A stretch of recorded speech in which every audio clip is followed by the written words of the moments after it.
Thanks a lot for coming in. Good morning. Happy to be here. Something about this community appeals to you? This is a wonderful place to live. For Kelowna Now, this is Camp Mulgat.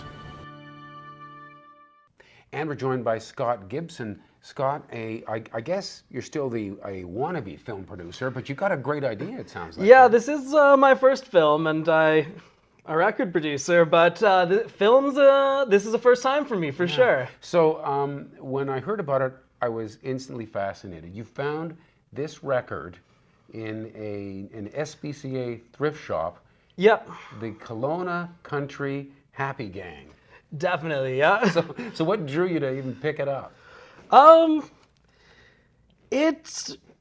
Definitely it was a piece of Kelowna history, and I immediately, as a record maker, had so many questions, right? First of all, I was looking at the back, there's no record label, there's no copyright information, there's information on the band members, but everything points to it being self-produced and self-released. Yeah. So that was really interesting. Also, it's black and white, so I think when you're thinking about being in Kelowna in the early to mid 70s, probably color printing was something you had to factor in. Right. So low budget. Yeah, it seems like this was made on a budget.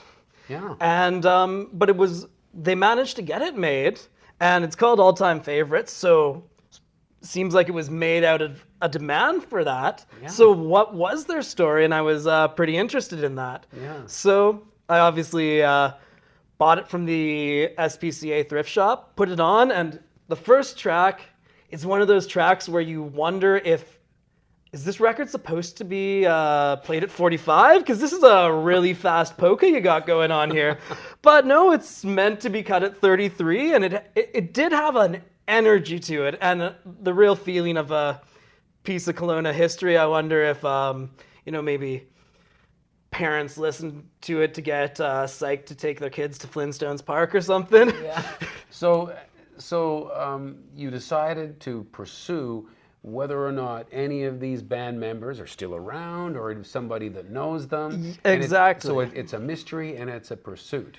Yeah. First we Facebooked or searched them on Facebook and LinkedIn and all that stuff. We didn't find any of them on those sources. Just the other day I found the record on Discogs, but it wasn't there 4 or 5 months ago when we started talking about doing this. That was kind of one of the reasons we started the project. Right. So there are names on the back, right? Yeah. Are you allowed to share those, Oh, or for am I sure, letting for out sure. too many mysteries? No, not at all. So there's these names like Wally Goddard and Dale Chase, Willie Starks, Ben Biro, Richard Harris. At this point, all still mysteries? Definitely. And to anyone watching, this is a treasure hunt and historical mission. Right. So our viewers might actually help bring your film to fruition. That's what we're hoping for. We kind of feel we're like Indiana Jones, but hoping not to get into many physical altercations. Yes, or at least none that involve a whip. Or a pit of snakes. Or Yeah. Yeah. Now, you also mentioned in the little promo that I saw these Kerr brothers. Yeah. And you see them as being the sort of the people who know the history. Yeah, they've been living in Kelowna since a very long time. The house they live in, I believe it was built in 49, but I could be misquoting there. Yeah. But they've lived on Lakeshore Road their whole lives and are really involved, lovely, interesting people. So we have gone and done an interview with them, and they didn't quite give us a direct link, but they mentioned bands such as Mullingar and a few others, which we are going to be following up on for people who they believe might be some good leads. So you got these leads, and now you're just following these paths, right? Yeah, and the end goal, or the end idea, I guess, it's a hunting documentary, so we don't actually know where things are going to be going. But like I say, I make vinyl records. I'd like to if we can find any of these members around, we'd like to put out another record for them. We're thinking probably more along the lines of like a 7-inch. Right. You know, again, this is hoping. This is Right. all. So this would be a dream come true Oh, to get some number of them together, and you actually cut records yourself. Yeah. And record something. Yeah, we'd love to do that. Like one of our team members, Scott Nettleton, he's prepared to do the recording. Yeah. And so you are submitted for funding with this through what organization, and how does that work? It's Story Hive by TELUS. So I'm not sure when this is going to be airing, but if you can still vote, I'd appreciate it if you voted for us.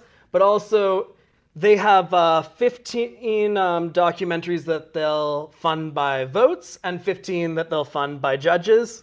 So we're hoping to be in one of those categories. But we started making this documentary out of our own interest. Right. And we were planning on a 10 to 15 minute documentary.